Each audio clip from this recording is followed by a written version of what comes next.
Hello my dear students, welcome back again in the another video. So first of all I welcome to all of you in your favorite YouTube channel the Physics Time. So I would like to also say to you good morning, good afternoon, good evening, जिस भी time आप मेरे को देख रहे हो उसी time के लिए. So let's start today's topic. अपना आज का टॉपिक क्या है? अपना आज का टॉपिक है work and energy. So work जो है मैं आपको करवा चुका हूँ. वर्क क्या है? एनर्जी पढ़ते हैं हम. Energy, what is energy? So energy की डेफिनेशन क्या होगी? The capacity of doing work is called energy. The ability भी बोल सकते हो आप. The ability of doing work is called energy. या the capacity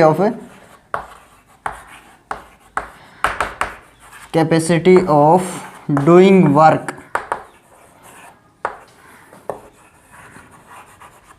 is called energy.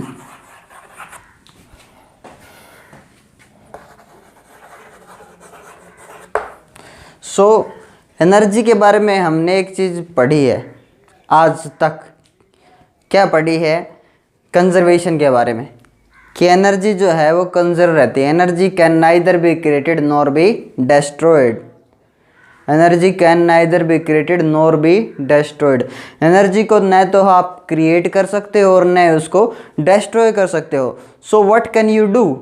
You can only transfer in one form to another form. केवल एक form से दूसरी फॉर्म में आप चेंज कर सकते हो.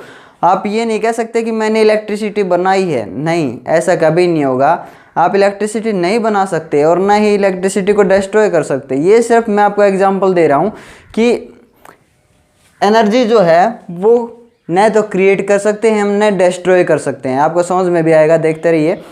सो क्या कर सकते हो आप? केवल एक फॉर्म से दूसरी फॉर्म में चेंज कर सकते हो. हाँ, डिफरेंट फॉर्म्स हैं एनर्जी की. यस, जो डिफरेंट फॉर्म्स हैं वो हम पढ़ेंगे अभी. Different forms of energy.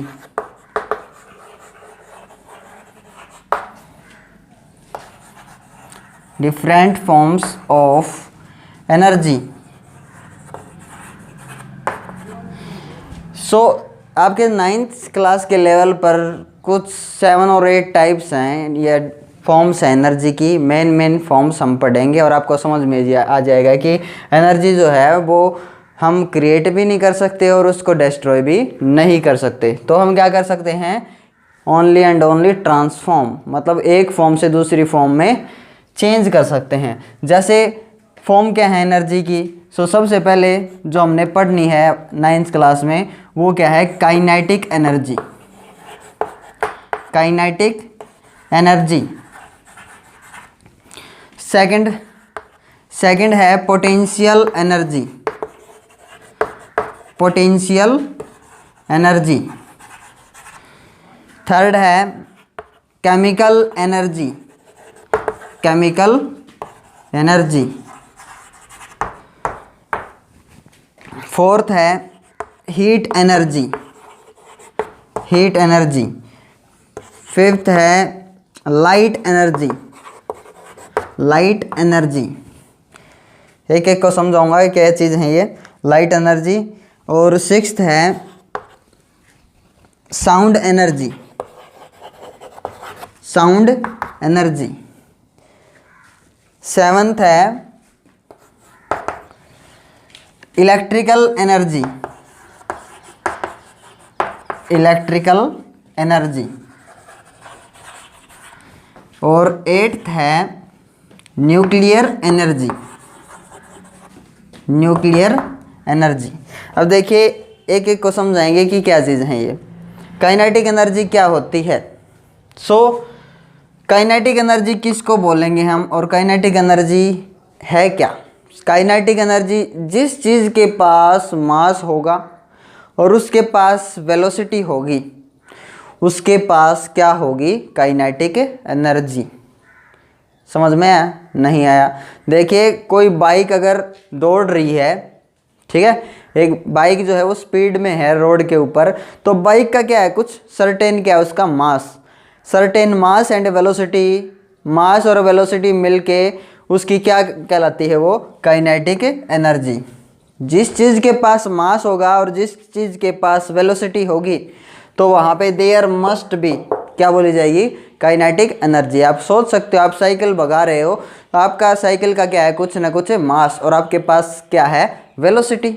So आपके पास क्या बोली जाएगी, काइनेटिक एनर्जी।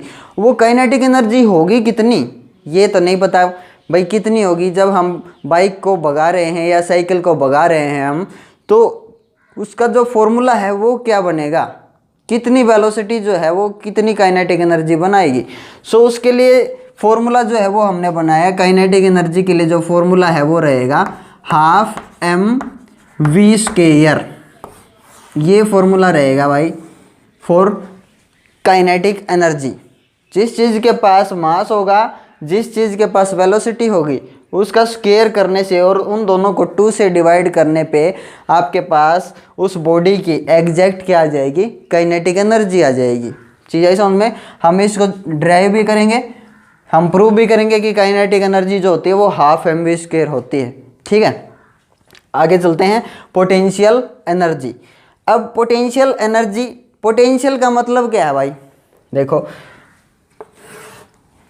पोटेंशियल एनर्जी क्या होती है, जब आप किसी फोर्स के अगेंस्ट काम करते हो, किसी फोर्स के अगेंस्ट आपने काम किया, हर तरह की फोर्स नहीं, सिर्फ कौन सी फोर्स, कंजर्वेटिव फोर्स। देखिए फोर्स 2 टाइप की होती हैं, कंजर्वेटिव और नॉन कंजर्वेटिव। आप 11th क्लास में जाओगे, हायर क्लासेस में आप पढ़ोगे वहाँ पे कि कंजर्वेटिव फोर्स कौन सी होती है और नॉन कंजर्वेटिव फोर्स कौन सी होती है। तो फिलहाल के लिए याद रखिए ग्रेविटेशनल फोर्स, ठीक है ना, कि ग्रेविटी के अगेंस्ट आप काम कर रहे हो। किसी ऑब्जेक्ट को उठा के आपने कितनी हाइट पर रखा, मान लीजिए h हाइट पर रखा आपने, तो उसमें क्या आ जाती है, पोटेंशियल एनर्जी आ जाती है। जितना आपने उसके ऊपर काम किया, जितना आपने उसके ऊपर काम किया, वो उस बॉडी में कौन सी एनर्जी की फॉर्म में स्टोर हो जाती है, पोटेंशियल एनर्जी की फॉर्म में। चीज़ ऐसा समझ में, हाँ, पोटेंशियल एनर्जी की फॉर्म में। मान लीजिए मैं एक बॉल को यहाँ पे रख देता हूँ h हाइट पे, तो उस बॉल का क्या है, कुछ ना कुछ मास, और कौन सी फोर्स जो थी उसको खींच रही थी, ग्रेविटी। ग्रेविटी के अगेंस्ट मैंने उसको ऊपर उठा के रखा h हाइट पे, तो बॉल के पास मास भी है, ग्रेविटी का फोर्स भी लगता है उसके ऊपर, और हाइट भी है कुछ उसकी। तो उसके अंदर कौन सी एनर्जी बोली जाएगी, कौन सी एनर्जी स्टोर होगी, पोटेंशियल एनर्जी। अब पोटेंशियल एनर्जी का जो फॉर्मूला है वो क्या रहेगा, m×g×h।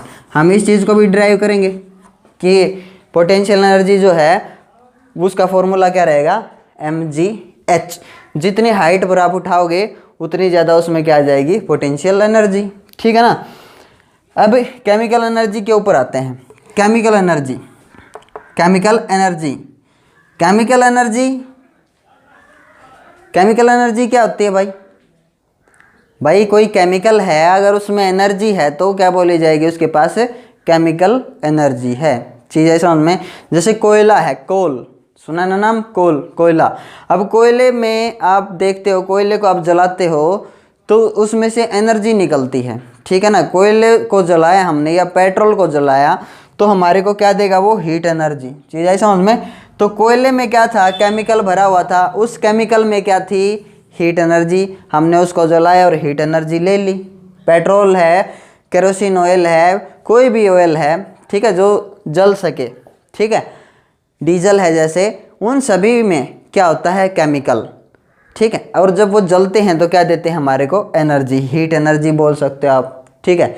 सो कोयले को हम जलाते हैं तो केमिकल एनर्जी, कोयले में वो एनर्जी हमारे को मिलती है। चीज़ें समझ में। अब हीट एनर्जी मैंने आपको बता ही दिया है, ठीक है। लाइट एनर्जी क्या होती है, लाइट एनर्जी, लाइट जैसे सनलाइट है, धूप, ठीक है। लाइट में आपको पता है, प्रकाश में आप किसी चीज़ को रखते हो, धूप में किसी चीज़ को रखते हो तो वो गर्म भी हो जाती है। चीज़ ऐसा समझ में। या फिर हम धूप में सोलर प्लेट्स जो होती है अपनी, सोलर प्लेट सभी ने देखी हुई हैं, सोलर पैनल्स जो बोलते हैं हम, सोलर पैनल्स का यूज़ करके हम लाइट को, धूप को, लाइट एनर्जी को किस में कन्वर्ट कर लेते हैं, इलेक्ट्रिकल एनर्जी बना लेते हैं भाई, इलेक्ट्रिकल एनर्जी में कन्वर्ट कर लेते हैं। चीज़ ऐसा उनमें, सोलर प्लेट्स या सोलर पैनल्स के थ्रू, ठीक है। और साउंड एनर्जी क्या होती है, साउंड एनर्जी देखिए, साउंड एनर्जी जैसे मैं बोल रहा हूँ, ठीक है, तो साउंड प्रोड्यूस हो रहा है, तो साउंड में क्या कैरी करता है, साउंड में देखो पढ़ेंगे अगले अगले चैप्टर में पढ़ना है हमने ये साउंड के बारे में, ठीक है, डिटेल में पढ़ेंगे अगले चैप्टर में, 5th चैप्टर। अब साउंड क्या है, साउंड एक एनर्जी की ही फॉर्म है। मैं यहाँ अगर बोल रहा हूँ तो यहाँ से वहाँ तक, वहाँ कोई आदमी बैठा मेरे को सुन रहा है, तो क्या क्या जा रहा है उसके पास, मैं अगर बोल रहा हूँ तो इस मीडियम के थ्रू, या एयर है यहाँ पे, इस एयर के थ्रू वहाँ पे क्या पहुँच रही है, सिर्फ और सिर्फ energy. So sound is also a form of energy, ठीक है ना। न्यूक्लियर एनर्जी क्या होती है, न्यूक्लियर एनर्जी आप हायर क्लासेज में पढ़ेंगे डिटेल में, वैसे मैं आपको बता देता हूँ। न्यूक्लियर एनर्जी क्या होती है, न्यूक्लियस को तोड़ा जाता है, ठीक है, आपको पता है एटम होता है, एटम सबसे छोटा पार्टिकल, एटम को आप जानते हो, atom is the smallest particle of any matter, ठीक है। मान लीजिए ये एक चौक है, चौक को मैं ऐसे इसके ऊपर रब कर रहा हूँ तो चौक का एक पार्टिकल उड़ता हुआ दिखाई दिया। अब उस पार्टिकल को उठाओ, तोड़ते जाओ तोड़ते जाओ तोड़ते जाओ, और लास्ट में एक ऐसी स्टेज आ जाए जिस पे वो फर्दर टूटना बंद हो जाए, फर्दर डिवाइड करना इम्पॉसिबल हो, तो वो स्टेज उसकी क्या कहलाएगी, एटम, ठीक है। तो न्यूक्लियर एनर्जी क्या है, न्यूक्लियस भी बोल सकते हैं आप इसको। न्यूक्लियर एनर्जी में न्यूक्लियस को तोड़ा जाता है, एक एटम, और एटम के सेंटर में कौन होता है, कौन बसा होता है, न्यूक्लियस, और न्यूक्लियस को तोड़ा जाता है वहाँ पे यूरेनियम 235। आप हायर क्लासेज में जाओगे तब डिटेल में पढ़ोगे इस चीज़ के बारे में, डरना मत, सिर्फ समझाने के लिए।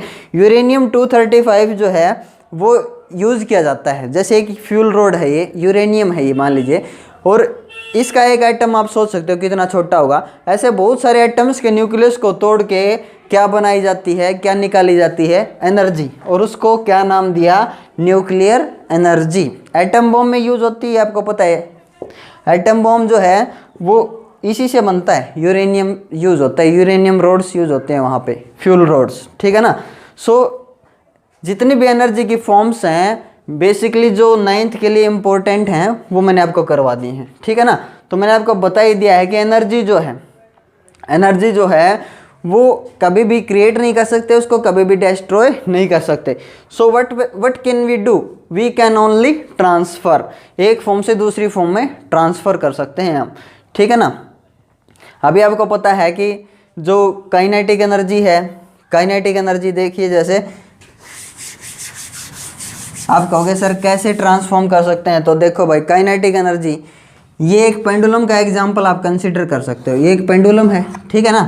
पेंडुलम को आप ऐसे हिला के छोड़ दो, डिस्प्लेस करो थोड़ा सा ऐसे, ये अपनी इस पोजीशन पे पहुंच जाएगा, ठीक है ना, इस पोजीशन पे पहुंचा ये। अब यहाँ से ये फिर वापस आएगा और इस पोजीशन पे पहुंच जाएगा, ठीक है। ये दो पोजीशन एक्सट्रीम पोजीशंस बोले जाते हैं, एक्सट्रीम, ठीक है ना। ये है मीन पोजीशन, मीन मतलब जहाँ पे ये रुकता है बिना किसी टेंशन के, यहाँ पे ये रुका रहता है, खड़ा रहता है, ये मीन पोजीशन है। अब आपने इसको ऐसे किया है, अब देखिए ये यहाँ पे गया, इसके पास मास भी था और इसके पास क्या आ गई, वेलोसिटी, ठीक है ना। अब यहाँ जाते जाते स्लो हो जाएगा, रुक जाएगा, ठीक है। अब मास इंटू वेलोसिटी, आपने पहले इसको क्या दिया, काइनेटिक एनर्जी। देखो काइनेटिक एनर्जी चीज़ समझिए, ये यहाँ से यहाँ आ गया, काइनेटिक एनर्जी थी, अब रुक गया तो काइनेटिक एनर्जी क्या हो गई, 0, ठीक है। और यहाँ से ग्रेविटेशन के कारण, ग्रेविटी के कारण इसके ऊपर फोर्स लगता है ग्रेविटी का, फिर ये नीचे की ओर आता है। चीज़ है समझ में, देखो इस हाइट से अब इसकी कुछ हाइट जो है थोड़ी सी ऊपर होगी, तो यहाँ पे जब ये रुक जाएगा तो इसमें कौन सी एनर्जी होगी, पोटेंशियल एनर्जी। काइनेटिक एनर्जी 0 और पोटेंशियल एनर्जी स्टोर होगी। अब वापस पोटेंशियल एनर्जी के कारण भागा आएगा यहाँ पे, ठीक है, और यहाँ पे आते आते स्पीड फुल यहाँ तक, और फिर स्पीड जो है धीरे धीरे स्लो हो जाएगी। ये यहाँ पे रुकना चाहता है लेकिन रुकता नहीं है, क्योंकि हमने पढ़ा हुआ है किसके कारण, inertia of motion, inertia of motion आ गया अब इसमें, मोशन के कारण अब ये रुकना चाहता और धीरे धीरे यहाँ तक ये पोटेंशियल अब किस में कन्वर्ट हो रही है, काइनेटिक में। अब काइनेटिक यहाँ पे आके क्या हो जाएगी, 0, रुक जाएगा, वेलोसिटी क्या होगी 0, फिर यहाँ से चला ठीक है, पोटेंशियल के कारण इधर चलेगा फिर। तो ऐसा होता रहता है। झूला आप सोच सकते हो, झूले का एग्जाम्पल लो आप, या फिर सिंपल पेंडुलम का एग्जाम्पल लो, जिसमें काइनेटिक पोटेंशियल में और पोटेंशियल काइनेटिक में ऐसे कन्वर्ट होती रहती हैं, ठीक है ना। एक बॉल को हमने उठा के यहाँ पे रख दिया, ठीक है ना। अब जब मैंने इसको यहाँ पे रखा तब तक तो वेलोसिटी थी, और यहाँ पे h हाइट पे रखा मैंने, तो उसमें क्या स्टोर होगी, पोटेंशियल एनर्जी। और जैसे ही मैंने यहाँ से छोड़ा नीचे की तरफ गिरेगी, अब पोटेंशियल वापस किस में कन्वर्ट हो गई, काइनेटिक में। सो काइनेटिक पोटेंशियल में और पोटेंशियल काइनेटिक में ऐसे कन्वर्ट होती रहती हैं। ऐसे एग्जांपल्स बहुत ज़्यादा देखते हैं हम। So energy can be converted in one form to another form. So ऐसे इलेक्ट्रिकल एनर्जी है, हम एनर्जी को बना नहीं सकते, मैंने पहले बताया, हम एनर्जी को डिस्ट्रॉय भी नहीं कर सकते, ठीक है। आप कहते हो कि हमने बिजली बनाई, नहीं भाई। आपने देखा होगा शादियों में जो जनरेटर होता है वो बिजली बनाता है, बिजली बनाने का काम नहीं है उसका। देखिए समझिए एक्चुअल में हो क्या रहा है, आप उसको घुमाओगे या तो किसी इंजन की हेल्प से या ट्रैक्टर की हेल्प से, ठीक है। ट्रैक्टर में क्या डलेगा, ट्रैक्टर में क्या डलेगा, केमिकल। क्या डलेगा, केमिकल। केमिकल जो है वो जल के क्या प्रोड्यूस करेगा, हीट, ठीक है ना। हीट और साउंड, चीज़ है समझ में, हीट और साउंड। ट्रैक्टर आवाज़ भी करता है, इंजन आवाज़ भी करता है, आपको पता है। अब वो ट्रैक्टर चलाएगा, ठीक है ना, किसको घुमाएगा, जनरेटर को घुमाएगा, जनरेटर को चलाएगा। तो वहाँ पे क्या आ जाता है, मोशन। मोशन के कारण कौन सी एनर्जी होती है, कौन सी एनर्जी होती है, काइनेटिक एनर्जी। और जब वो घूमेगा तो क्या बनेगी, इलेक्ट्रिसिटी। अब वो क्या बन गई, इलेक्ट्रिकल एनर्जी। अपने घर में आ गई, हमने उससे रोड चला ली, प्रेस चला ली, अब वो इलेक्ट्रिकल एनर्जी वापस किस में कन्वर्ट हो गई, हीट एनर्जी में। हाँ, so this is so simple to understand this, that energy can neither be created nor be destroyed, only and only it can be transfer. आप कहोगे सर ऐसा नहीं हो सकता, हम बना भी सकते हैं और ख़त्म भी कर सकते हैं। नहीं, आप कहोगे सर हम तो कोयले को जला देते हैं, कोयले में क्या होती है, केमिकल एनर्जी, और हीट ले लेते हैं। कोयले को जलाया हमने, कोयले को जलाने से कोयला ख़त्म, कोयला ख़त्म, तो क्या हुआ, हमने क्या कर दिया, केमिकल एनर्जी को क्या कर दिया, डिस्ट्रॉय, ख़त्म कर दिया। नहीं, ऐसा नहीं होगा। कोल में क्या है, कार्बन। कार्बन के जितने पार्टिकल्स पहले थे, इतना कोयले का टुकड़ा है, उसमें जितने कार्बन के पार्टिकल्स पहले थे अब भी उतने ही हैं। पहले कौन सी फॉर्म में थे, सॉलिड फॉर्म में, ठीक है ना, सॉलिड फॉर्म में। आपने जला दिया, जला दिया तो जल के वो क्या बन गया, कार्बन, ऑक्सीजन के साथ मिलके क्या बन गया, कार्बन डाइऑक्साइड। लेकिन अब भी कार्बन के उतने ही पार्टिकल्स हैं, लेकिन कौन सी फॉर्म में होंगे, वो गैसियस फॉर्म में होंगे। चीज़ है समझ में। सो पहले सॉलिड फॉर्म में थे, अब कौन सी फॉर्म में है, गैसियस फॉर्म में। आप, मैंने वही तो बताया, आप फॉर्म चेंज कर सकते हो। सो हम कार्बन को या कार्बन के किसी भी एक पार्टिकल को, मॉलिक्यूल को डिस्ट्रॉय नहीं कर सकते, केवल क्या चेंज कर सकते हैं, फॉर्म चेंज कर सकते हैं, वही तो मैंने बताया, ठीक है। अब देखते हैं एनर्जी। एनर्जी की यूनिट क्या होगी, जैसे काइनेटिक एनर्जी निकाली मैंने, किसी बॉडी की 50 है, तो एनर्जी की यूनिट भी क्या होगी, SI unit. SI unit of energy is joule. क्या रहेगी, जूल। जो वर्क की यूनिट थी वही यूनिट किसकी रहेगी, एनर्जी की। अब एनर्जी क्या है, एक स्केलर क्वांटिटी। क्या है, scalar quantity. Energy is a scalar quantity.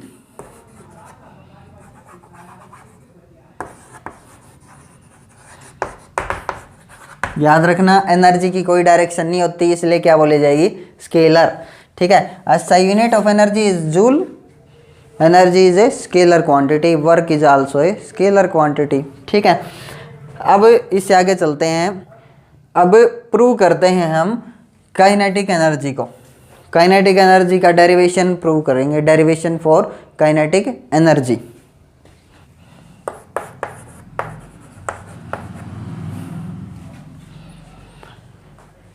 Derivation for kinetic energy, हमने प्रूव करना है कि काइनेटिक एनर्जी जो है उसका फॉर्मूला हाफ mv² होता है। Kinetic energy is equal to half mv²।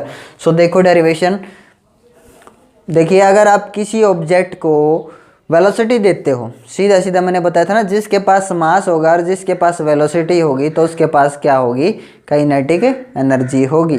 ठीक है, अगर आपने एक ऑब्जेक्ट को पुश किया, आपने कुछ क्या किया, उसके ऊपर काम किया, ठीक है ना, आपने उसके ऊपर फोर्स लगाया और क्या आ गई उसके पास displacement. So force into displacement, भाई वेलोसिटी होगी तभी तो कवर करेगा वो। उस ब्लॉक का कुछ क्या है, मास भी है और आपने उसको फोर्स लगा के वेलोसिटी दी, ठीक है, तो उसका मास भी है और उसकी भी क्या है, वेलोसिटी भी है। तो आपने जितना उसके ऊपर काम किया, आपका किया गया काम उस ऑब्जेक्ट में, उस बॉडी में, ठीक है ना, उस ब्लॉक में किस में स्टोर हो जाएगा, in the form of kinetic energy. देखिए डेरिवेशन, मान लीजिए एक ब्लॉक है यहाँ पे,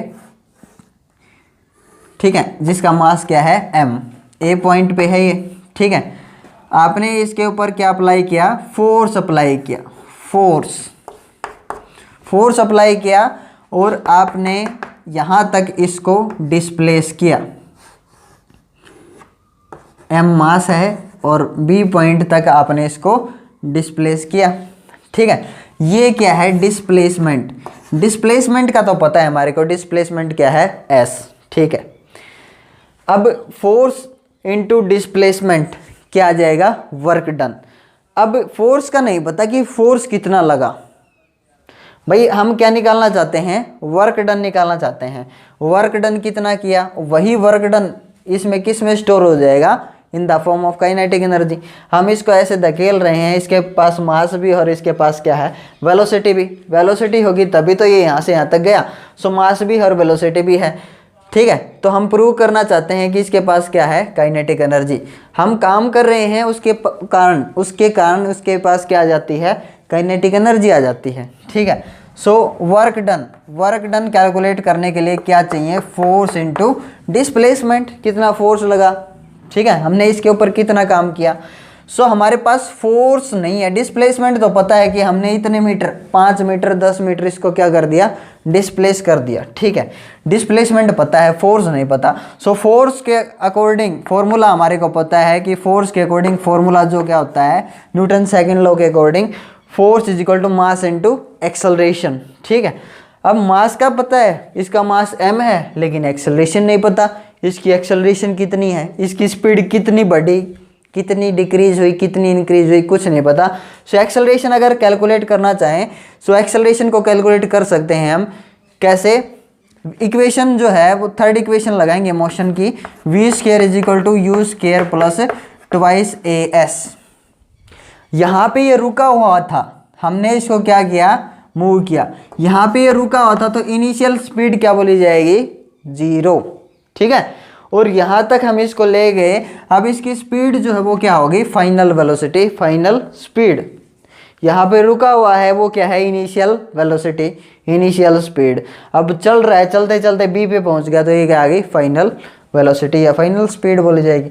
अब v क्या है, फाइनल वेलोसिटी, v स्क्वायर, ठीक है, एज इट इज लिख देंगे। u क्या है, u इनिशियल स्पीड इज 0, तो 0 का स्क्वायर क्या रहेगा, 0, ट्वाइस as, s रख दिया हमने, s का पता है, s ये है, डिस्प्लेसमेंट रख दिया s, ठीक है। a का नहीं पता, a निकालना है। एक्सेलरेशन अगर निकालना है, a को इधर ही रखो और 2 और s को नीचे ले जाओ, जो चीज़ मल्टीप्लाई में है a के साथ वो इधर आके किस में हो जाएगी, डिवाइड में। सो एक्सेलरेशन कितना आया, एक्सेलरेशन आया v square upon twice s, ठीक है। मान लीजिए ये इक्वेशन क्या है, ये इक्वेशन फर्स्ट, ये इक्वेशन सेकंड, ठीक है, और ये इक्वेशन थर्ड। हम क्या लिख सकते हैं, on putting the value of third in second. सबसे पहले थर्ड इक्वेशन की वैल्यू किस में पुट करेंगे, सेकंड में, थर्ड की सेकंड में पुट करेंगे, तो आपके पास क्या आ जाएगा, फोर्स आ जाएगा। फोर्स क्या आएगा, force mass into acceleration, acceleration ये रहा ट्वाइस s, ठीक है ना।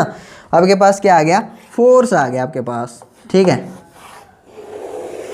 अब फोर्स अगर आ गया तो ये इक्वेशन मान लीजिए फोर्थ है, ठीक है।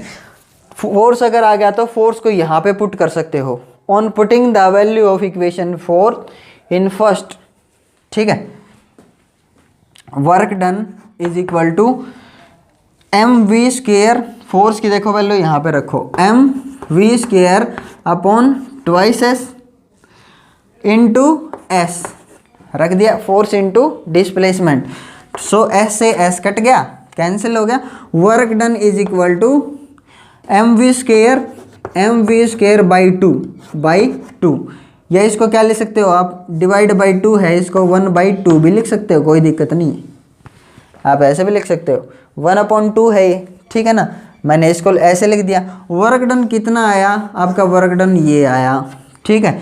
This work done is stored as kinetic energy of the body, हमारे को क्या लिखना पड़ेगा, एक लाइन लिखनी पड़ेगी, दिस वर्क डन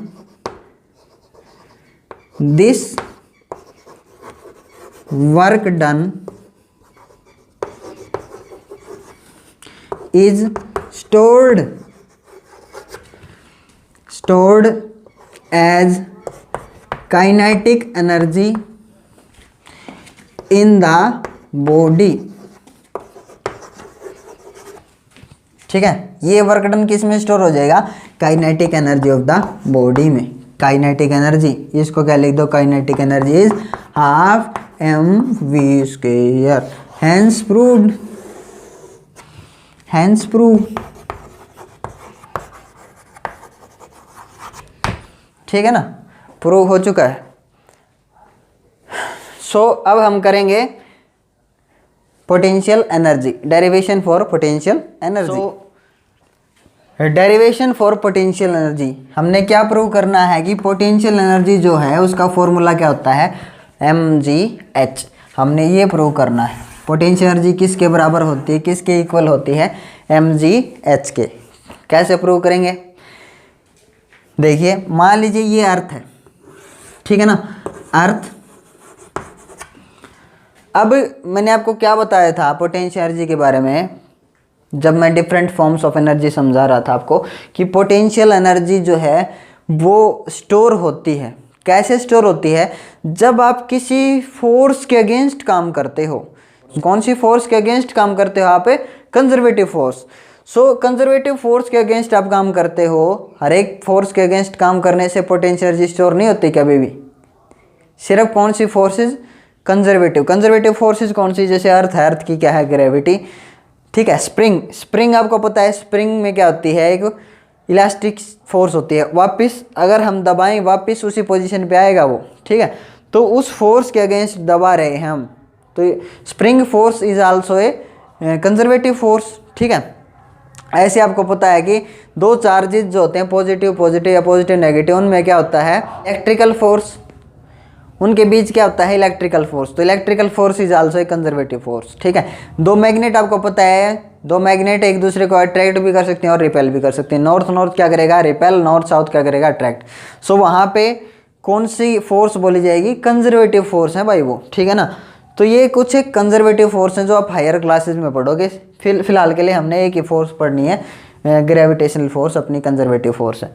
सो अगर किसी फोर्स के अगेंस्ट हम काम करें, जैसे हमने अर्थ से कुछ हाइट पे किसी बॉल को उठाया, बॉल, तो ग्रेविटी उसको किधर खींच रही थी, नीचे। हम तो अगर हम यहाँ पे इस फोर्स के अगेंस्ट, अर्थ उसको ऐसे खींच रही है और हम उस फोर्स के अगेंस्ट उसको कुछ हाइट तक ले जाते हैं, तो वहाँ पे जितनी हाइट तक हम उसको ले जाएंगे, हम जितना काम करेंगे वहाँ पे, वो काम वहाँ पे किस फॉर्म में स्टोर हो जाएगा, in the form of potential energy. देखिए मान लीजिए एक बॉल यहाँ पे थी, ठीक है ना, और मैं इसको यहाँ पे ले गया, यहाँ पे, ठीक है, h हाइट है, ये h हाइट तक मैं इसको ले गया, ठीक है, ठीक। तो मैंने जितना काम किया है इसको यहाँ से यहाँ तक ले जाने में, इसमें क्या स्टोर होगी, वो काम जो है वो काम किस में स्टोर हो जाएगा, पोटेंशियल एनर्जी की फॉर्म में, ठीक है ना। अब देखिए वर्क डन, वर्क कितना किया मैंने, वर्क के लिए फॉर्मूला क्या आता है, force into displacement. Formula change थोड़ी ना होगा, फॉर्मूला तो वही रहेगा, कोई दिक्कत नहीं है। कितना काम किया आपने, काम आपके द्वारा किया गया काम निकालना है। सो ये क्या है, डिस्प्लेसमेंट, मैंने आपको बताया था, ठीक है ना। इस डायरेक्शन में हॉरिजेंटल डायरेक्शन में ये क्या कहलाएगा, डिस्टेंस या डिस्प्लेसमेंट। वर्टिकल डायरेक्शन में ये डिस्टेंस न बोल के क्या बोला जाता है, हाइट। ठीक है, सो force into displacement, vertical direction का डिस्प्लेसमेंट। ठीक है, फोर्स कितना, सो फोर्स कितना, फोर्स का फॉर्मूला मैंने आपको बताया था। फोर्स का फॉर्मूला क्या था, मास इनटू एक्सेलरेशन। लेकिन यहाँ पे mass into acceleration due to क्या लगेगा, ग्रेविटी, क्योंकि यहाँ पे एक्सेलरेशन किसके कारण है, ग्रेविटी के कारण। सो उसको क्या बोलते हैं हमने, acceleration due to gravity. So force को रिप्लेस करो, फोर्स m इंटू जी, ठीक है, और into h, force into displacement. So work का फॉर्मूला आया, आपने कितना काम किया, mgh काम किया आपने। जितनी हाइट तक उसको लेके जाओगे उतना ज़्यादा काम आपको करना पड़े। ठीक है, so this work done is stored as potential energy of the body. ये लाइन लिखनी पड़ेगी। उसके बाद आपको क्या लिखना है, इस W को हटा करके क्या लिख दो, potential energy is equal to mgh। Hence prove potential energy का फॉर्मूला क्या हुआ, mgh।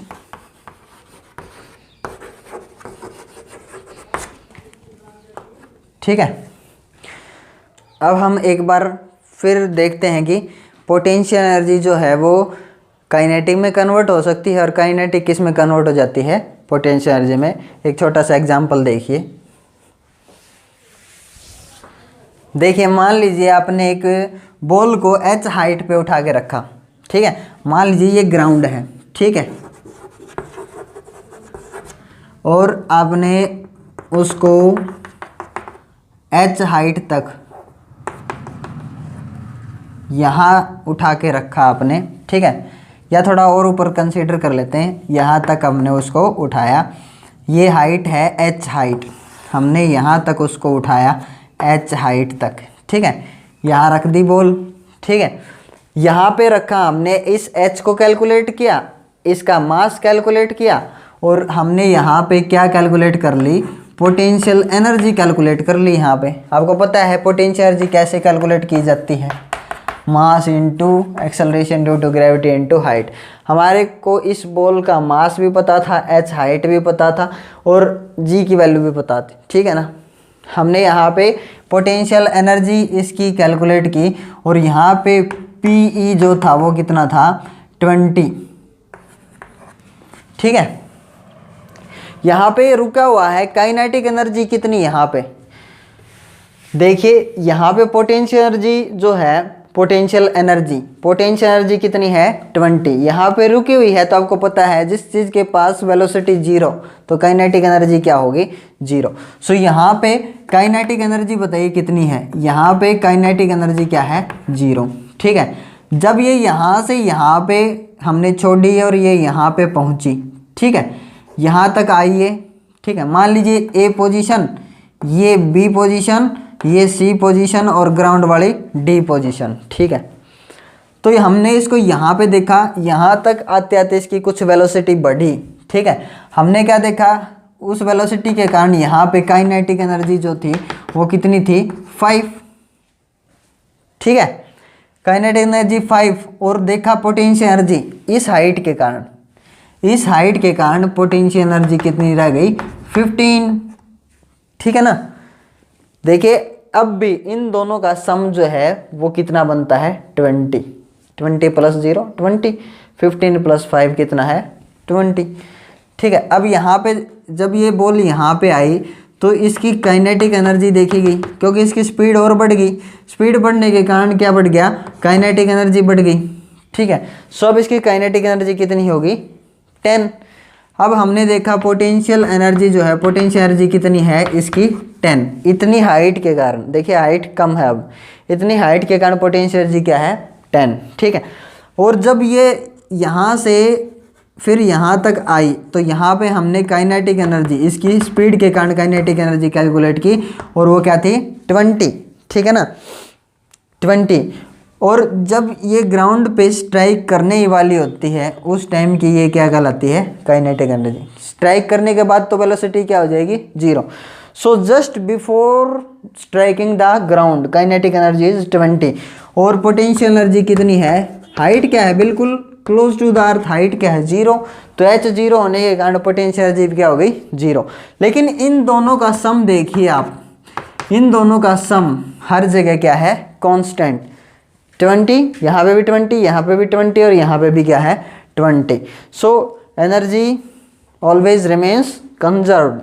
ये क्या बोली जाती है, सम of K E and P E, ये क्या बोली जाती है, मैकेनिकल एनर्जी। देखिए मैकेनिकल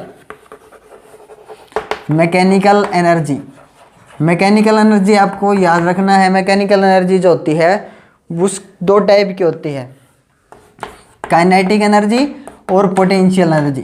काइनेटिक और पोटेंशियल मिलके क्या बनाते हैं, mechanical energy. So sum of K E and P remains conserved, remains constant. इस एग्जांपल से ये प्रूव होता है। ये क्या बोली जाएगी, मैकेनिकल एनर्जी। ठीक है। सो अब हम करते हैं power. Power, so what is power, what is definition of power.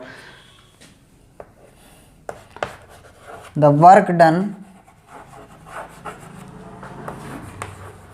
per unit time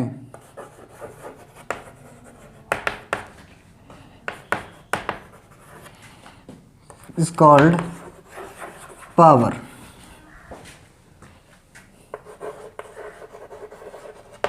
ठीक है, ये रही पावर की डेफिनेशन। अब पावर जो है, पावर का फॉर्मूला क्या होगा, डेफिनेशन से इसका फॉर्मूला बन जाएगा। जैसे power is equal to work done per unit time. Work done per unit time, कोई आदमी, कोई पर्सन या कोई मशीन 1 सेकंड में जितना काम करे, देखिए इसको 1 कर दीजिए। ठीक है, मान लीजिए ये 1 सेकंड, ठीक है 1 कर दिया हमने, तो अब पावर किसके बराबर हो गई, वर्क के बराबर। तो कोई मशीन 1 सेकंड में जितना काम करे वो उसकी क्या कहलाएगी, पावर कहलाएगी भाई। ठीक है ना। सो ये है power, work done per unit time. ठीक है, ये हो गया पावर का फॉर्मूला। ठीक, अब इसकी यूनिट क्या होगी, यूनिट देखिए वोट, यूनिट देखिए वर्क डन की यूनिट क्या होती है, वर्क डन की यूनिट होती है जूल। टाइम की यूनिट क्या होती है, सेकंड। सो पावर की यूनिट क्या हुई, पावर की यूनिट हुई जूल पर सेकंड। सो जूल पर सेकंड थोड़ा सा बड़ा हो जाता है, इसलिए हम इसको इतना ज़्यादा यूज़ नहीं करते। हमने क्या कहा, हम मान लेते हैं 1 जूल पर सेकंड किसके बराबर होगा, 1 वोट। ठीक है ना, 1 वोट के बराबर। सो SI unit of power is vote. SI unit जो रहेगी वो वोट रहेगी। ये जो पहला लेटर है वो आपने स्मॉल लिखना है, और अगर सिंबल एज ए सिंबल लिखना है तो आपने कैपिटल लिखना है। जैसे 5 वोट, तो 5 वोट। ठीक है, क्या है, पावर। सो वोट जो है हमने किसके ऑनर में रखा है, वोट जो है जेम्स वोट के ऑनर में हमने इसका जो यूनिट है SI यूनिट बनाया है। आपको पता है जेम्स वोट कौन था, जिसने भाप का इंजन बनाया था, स्टीम इंजन। ठीक है, सो उसी ने पावर के बारे में कुछ बताया था, और उसके ऑनर में हमने इसकी यूनिट बना दी वोट। ठीक है, जूल पर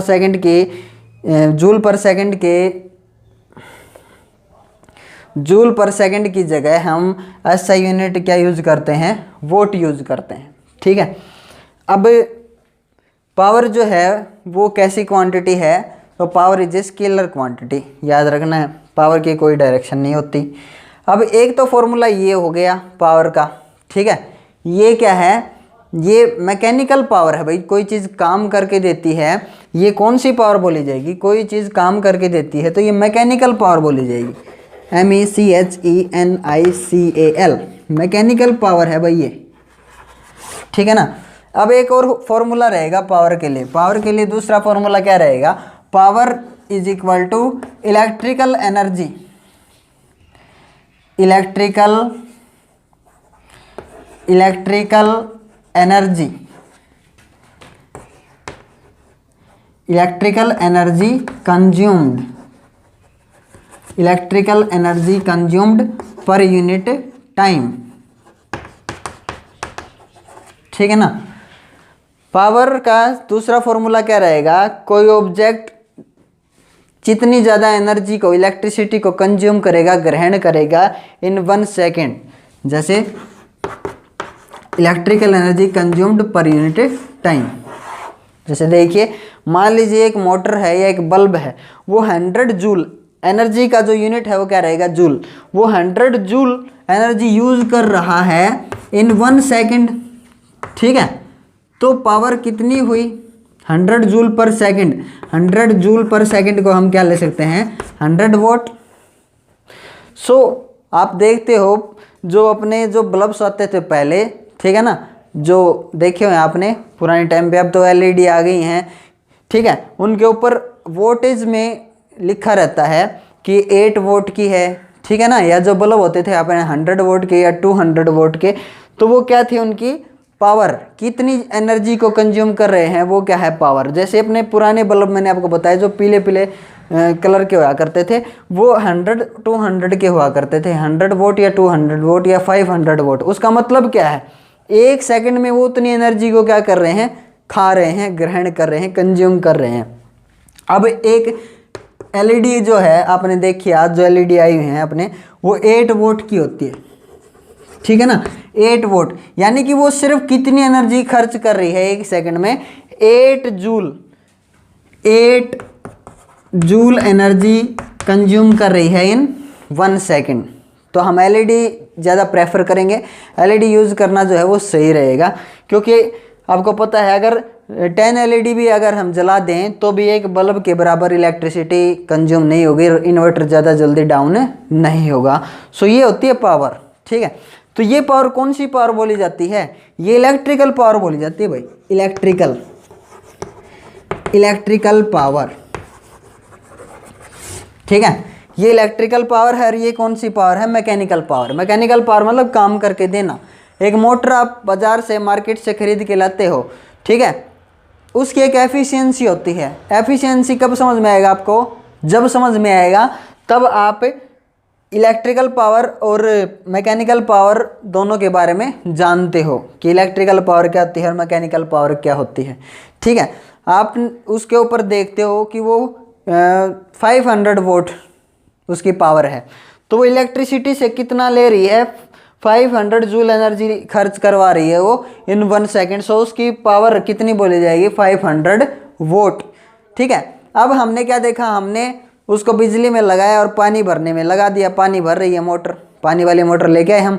ठीक है, 500 वोट है उसकी इलेक्ट्रिकल पावर। अब हमने क्या देखा कि वो जो पानी चढ़ा रही है वो उसका काम कर रही है। ठीक है, पानी का काम कर रही है पर सेकंड, तो एक पावर उसकी कौन सी होती है, मैकेनिकल पावर। ठीक है ना, जो अपनी मोटर है उसकी एक इलेक्ट्रिकल पावर है कि इलेक्ट्रिसिटी कितना खा रही है, और ये क्या है, जो काम करके हमारे को दे रही है, पानी चढ़ा रही है H हाइट पे ऊपर वाली टंकी में, तो हमने उसको क्या कहा कि मैकेनिकल पावर है। तो मोटर की क्या होती है, एक इलेक्ट्रिकल पावर भी होती है, एक मैकेनिकल पावर भी होती है, कितना काम करके दे रही है। हमने उसका वर्क डन कैलकुलेट किया। वर्क डन कैसे कैलकुलेट किया, फोर्स इंटू डिस्प्लेसमेंट से। H हाइट तक वो पानी को चढ़ा रही है, वो डिस्प्लेसमेंट है, वो कितना फोर्स लगा रही है वो कैलकुलेट किया, और T पर सेकंड कैलकुलेट किया। तो हमने उसकी क्या निकाल ली, मैकेनिकल पावर निकाल ली। हमने क्या देखा कि उसकी इलेक्ट्रिकल पावर जो थी उस मोटर की कितनी थी, 500 वोट। ठीक है ना, वो 500 जूल एनर्जी खर्च कर रही थी 1 सेकंड में, इसलिए उसकी पावर कितनी होगी, 500 वोट। अब हमने इस फॉर्मूले का यूज़ करके उसकी मैकेनिकल पावर कैलकुलेट की, तो कितना आया, 400 वोट आया भाई। ठीक है, 400 जूल काम कर रही है वो पर सेकंड। 400 जूल कितना काम कर रही है, 400 जूल पर सेकंड, तो उसकी पावर कितनी हो जाती है, 400 वोट। चीज़ें समझ में। अब क्या है, क्या समझ में आया कि वो खा ज़्यादा रही है। एनर्जी ज़्यादा ले रही है और काम कम करके दे रही है। सो इनपुट ज़्यादा है और आउटपुट क्या है, कम।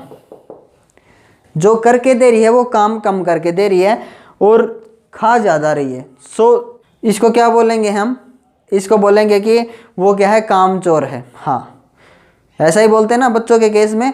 ऐसे कोई भी जो इलेक्ट्रिकल इक्विपमेंट्स होते हैं अपने, वो कामचोर होते हैं। जितने एनर्जी वो ग्रहण करते हैं उतना वो काम करके नहीं देते। क्यों नहीं करके देते वो आपको समझ में आएगा, ठीक है। उस चीज़ को क्या बोलेंगे, एफिशिएंसी, ठीक है। अब ये 100 कहाँ पे गया, 100 जो है वो कहाँ पे चला गया। यहाँ पे भी कितना काम करके देना चाहिए था, 500 ले रहा है तो 500 ही क्या करना था, उसको काम करके देना था हमारे को। 500 आउटपुट पावर, ये क्या बोली जाएगी, इनपुट पावर, और ये क्या बोली जाएगी, आउटपुट पावर। सो इनपुट पावर जो होती है वो हमेशा ज़्यादा होती है किससे, आउटपुट पावर से। इनपुट पावर हमेशा, देखो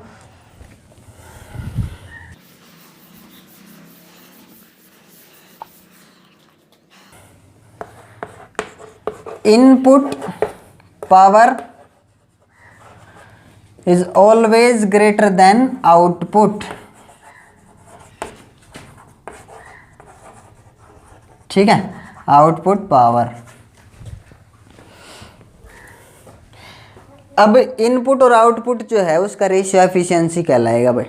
देखना, अब मैं क्या जिक्र कर रहा था कि ये 500 है और 400 काम करके दे रही है, तो 100 कहाँ गया, 100 गया कहाँ पे, दूसरी एनर्जी में कन्वर्ट हो जाता है। जैसे मोटर चलती है तो आवाज़ करती है और गर्म भी हो जाती है थोड़ी सी, तो 100 जो जूल एनर्जी है वो कहाँ पे गई, 100 जूल जो है वो पर सेकंड किस में कन्वर्ट हो जाता है, हीट में। थोड़ी सी मोटर गर्म हो जाएगी और थोड़ा सा साउंड होगा, तो लॉस ऑफ एनर्जी बोला जाएगा। वो 100 किस में कन्वर्ट हो गया, अब हीट एनर्जी में और साउंड एनर्जी में। इसलिए 400 वो हमारे को काम करके दे रही है। इस चीज़ को क्या बोला जाएगा, efficiency. Efficiency of an electrical equipment, formula क्या रहेगा, आउटपुट पावर, ठीक है, डिवाइड बाय इनपुट पावर, ठीक है। और अगर आप परसेंटेज में कन्वर्ट करो इसको तो 100 से मल्टीप्लाई कर देना, परसेंटेज में आ जाएगा। सो किसी भी डिवाइस की, इलेक्ट्रिकल डिवाइस की एफिशिएंसी वो लेस देन क्या होती है, 1 होती है भाई। 400 डिवाइड बाई 500, 1 से कम आएगा ना। कोई भी इलेक्ट्रिकल इक्विपमेंट अगर आप लेके आते हो तो उसकी एफिशिएंसी 1 कभी भी नहीं होती, हमेशा क्या होती है, लेस देन 1 होती है। क्योंकि ये छोटा और ये बड़ा, तो वैल्यू क्या आएगी, लेस देन 1। ये 400 या ये 4 मान लीजिए, ये 5, 400 500 ऐसे समझ लीजिए, हमेशा वैल्यू क्या आएगी, लेस देन 1। ये होती है एफिशिएंसी, ठीक है ना।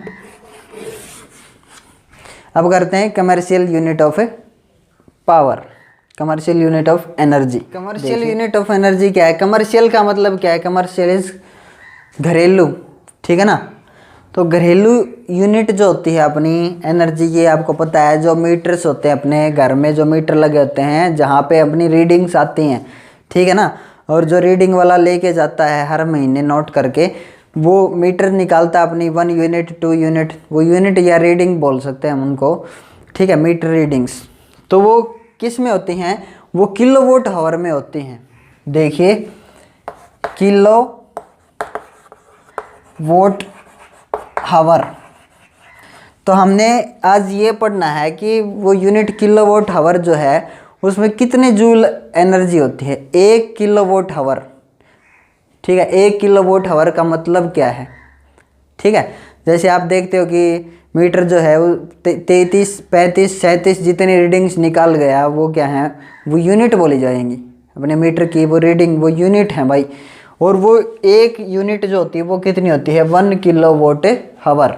सो 1 किलोवाट आवर किसके बराबर होगा, इसका मतलब क्या है, 1 किलोवाट एनर्जी यूज कर रहे हैं हम कितने टाइम के लिए, फॉर 1 आवर। ये मतलब है इसका। इसको कैसे लिखा जा सकता है कि WH किलोवाट आवर। सो 1 किलोवाट का मतलब क्या है, ये अपनी पावर की बिगर यूनिट है। बिगर यूनिट मैंने आपको बताई नहीं क्या, बता देता हूँ। कुछ बिगर यूनिट भी हैं पावर के लिए, जैसे किलोवाट है, ठीक है ना। किलोवाट मतलब किलोवाट मतलब 1000 वोट, ठीक है। मेगावाट मतलब 10⁻6 वोट, ठीक है। पावर की बिगर यूनिट है ये, मेगावाट है जैसे। और जो कॉमन यूज करते हैं हम 1 HP 1 हॉर्स पावर 746 वोट होता है भाई, याद रखना। 406 वोट, एक घोड़े की शक्ति 746 वोट। सब करते हैं इसको।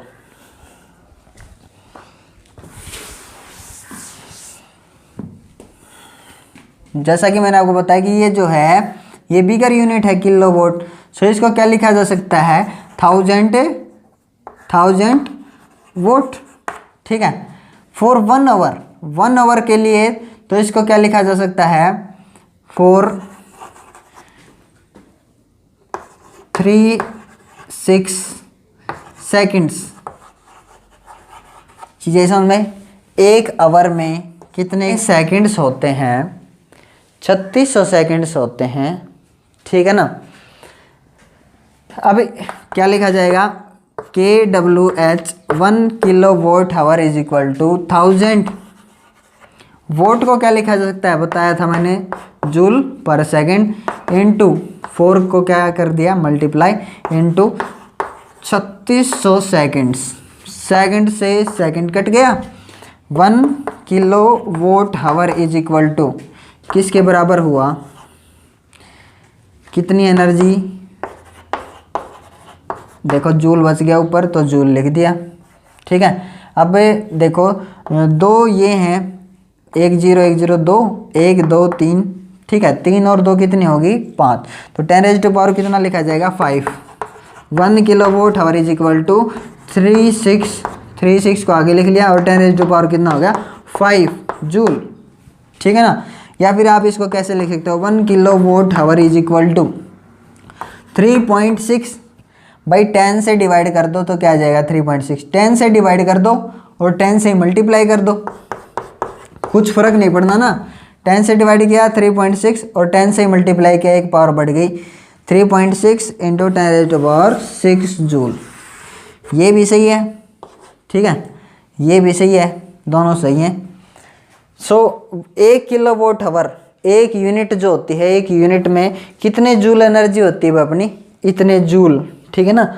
तो जब हम इतनी जूल एनर्जी खर्च कर लेते हैं, आप इतनी जूल एनर्जी को खर्च कर लेते हो, कितने भी टाइम में आप खर्च करो, अपना मीटर एक रीडिंग आगे दिखाएगा, एक यूनिट आगे खिसक जाएगा, ठीक है ना। इतने जूल एनर्जी आप चाहे 5 मिनट में खर्च करो, चाहे 10 मिनट में, चाहे 1 घंटे में, उसको बोलते क्या है हम, 1 यूनिट या 1 किलोवाट आवर, जिसमें इतनी जूल एनर्जी होती है।